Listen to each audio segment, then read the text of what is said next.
আব্বা আমার ভুল হয়ে গেছে, আমি আর করব না, আমি এরকম আর করব না, আর কাজ করব না। ভাই ছাত্র, এক ছাত্রই আর এক ছাত্রকে আব্বা যখন ডাকে তখন বিবেকটা কোথায় থাকে?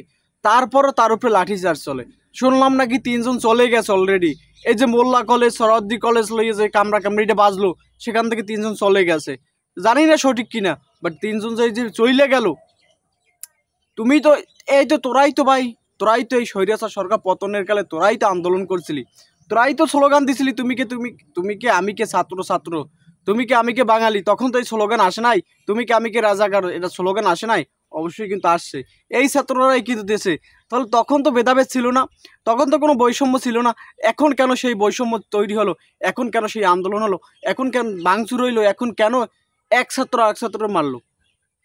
যখন আব্বা আব্বা কই ডাকেন তখন শীতেই পড়ে রয়েছে, রাস্তার উপর হুইয়ে পড়ছে, তবু তাকে পিটাইতেছে লাঠি দিয়ে। তো ওই যে হুইয়ে পড়ছে, একদম শীতেই পড়ছে, তারপরও শুইয়া রয়েছে, তারপরও পিটাইতে আছে। তো তোদের বিবেকটা কোথায় ছিল? এদের পরিবার গার্জিয়ান ভাই কেমন জানি না, তাদের ভিতরে মনুষ্যত্ববোধ আছে কিনা তাও জানি না। যখন তার পোলাগ হয়েছে তখন মধু দিছিল কিনা তাও জানি না। শোন, আগে জানতাম যে গ্রাম্য মানুষ কইতে যে পোলার মধু দিলে মধুর মতো কথা বাইরে। তো পোলার কি মধু খাওয়ায় নাই তার বাপ মায়? খাওয়াই নাই। তো এখন এই যখন কি কম ভাই, আমি যে একটা ছাত্র, আমার পরিচয় দিতে এখন লজ্জা লাগে। কারণ যে ছাত্র যারা যারা কামড়াকামড়ি করে, আমারও তো সেখানে নিশ্চয়তা না। আমি তো নিশ্চয়তা পাইতেছি না। আমারও যেন কোনো সময় এরকম পিঠে যদি কোনো দ্বন্দ্ব লাগে হয়তো আমি নাই, জানবে না। বাট এখন কথাগুলো যেভাবে, এই যে ধরেন কলেজগুলো ভাঙচুর করলে, কলেজের সরকারি অনুদান ছিল না, এমন না যে সব প্রাইভেট, সরকারি অনুদান তো ছিল ওখানে। এই যে বাংলা, এই যে নিজেদের ক্লাস ক্ষতি করলো, নিজেরা নিজের নিজের ভাই কথা বাইরে না। কালকে ভিডিও ফুটেজ দেখার পর কথা বাইরে না। এক মুরব্বী এলা দেখলাম লঙ্গি খাসাই মাসাইয়া পিড়াইতেছে। আসল কথা হলো, ওই যে মুরব্বী হালার ঘরে হালায় গেছে, ওই মুরব্বী হালায় কোন শাখায় ছিল, ওরা কেন আইনের আওতায় আনা হচ্ছে না? লাইভ ফুটেজ তো একদম পড়ে রয়েছে, লাইভ ফুটেজ পড়ে রয়েছে না, ভিডিও ফুটেজ পড়ে রয়েছে, তবু তো ওরা কেন শনাক্ত করা হচ্ছে না? কেন শনাক্ত করা হচ্ছে না আর কেন ধরা হচ্ছে না?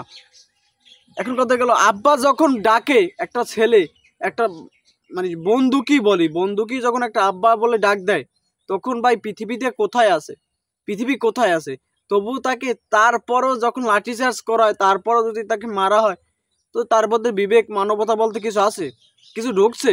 তার বাপ মাই কি শিখাইছে এগুলো? মনে হয় না যে শিখাইছে। শিখাইবে কেমনে? তো তার মধ্যে তো মানবতা বলতে কিছুই নাই, আছে? তো ধরেন এখন যে এই যে ছাত্র কামড়াকামড়ি করলো, কিসের জন্য? কি লইয়ে বৈষম্য এখন তৈরি হয়ে গেল তাদের?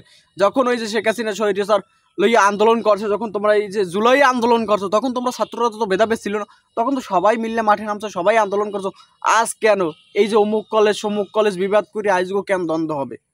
আজও কেন মায়ের সন্তানের উপরে, এক মায়ের সন্তান আর এক মায়ের উপরে ভাই লাঠিচার্জ করবা? রাস্তার উপরে চিতেই রয়েছে, তবু তাদেরকে পিঠানো হইতে আছে, তবু তার উপরে লাঠিচার্জ হইতে আছে। তো আমাদের বিবেক মানবতা বলতে পৃথিবীতে কিছু নয়, আবেগ বলতে কিছু নয়। আছে কি জানো? এখন নিজের একটা প্রতিষ্ঠান ভাঙছে, বুঝলাম, আমরা সরহদ্দি কলেজে যাইয়া ভাঙচুর করে শেষ করে গেলাইছে, নিঃস্ব করে গেলাইছে। তো ভাই তোমাদের ম্যানেজমেন্ট তো আর ছিল, তারা তো শেষ হয়ে যায় নাই। তোমাদের ম্যানেজমেন্ট তো তারা একটা অ্যাকশন নিতে পারতো, তাদের বিরুদ্ধে নিতে পারতো না? এখন তোমরা যাইয়ে মোল্লা কলেজটা চুরমার করিয়ে ফেলাইছো। মোল্লা কলেজে এই যে ধরো তোমাদের কলেজের কাগজপাতি ওরা লইয়ে গেছে, তো ওদের কলেজের কাগজপাতি তোমরা চুরমার করে ফেলাইছো।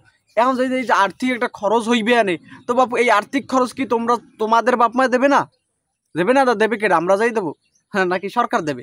তোমাদের যে জিনিস গেছে, তোমাদের যে ক্ষতি হয়েছে, এই যে ক্ষতিটা দেবে কেটা? সরকার দেবে? বা এই যে যারা আন্দোলন করছে তাগুলোই তো দিতে হবে না?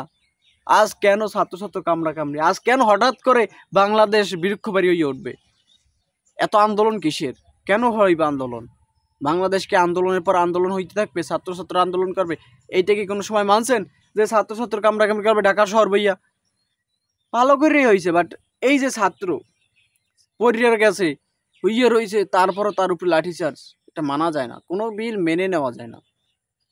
মাইনা যায়? তুমি ছাত্র, তুমি কিভাবে পারো যে একটা ছাত্র হইয়া আর একটা ছাত্রর যতই আন্দোলন করো, দুই একটা বাড়ি, সেটা মানা যায়?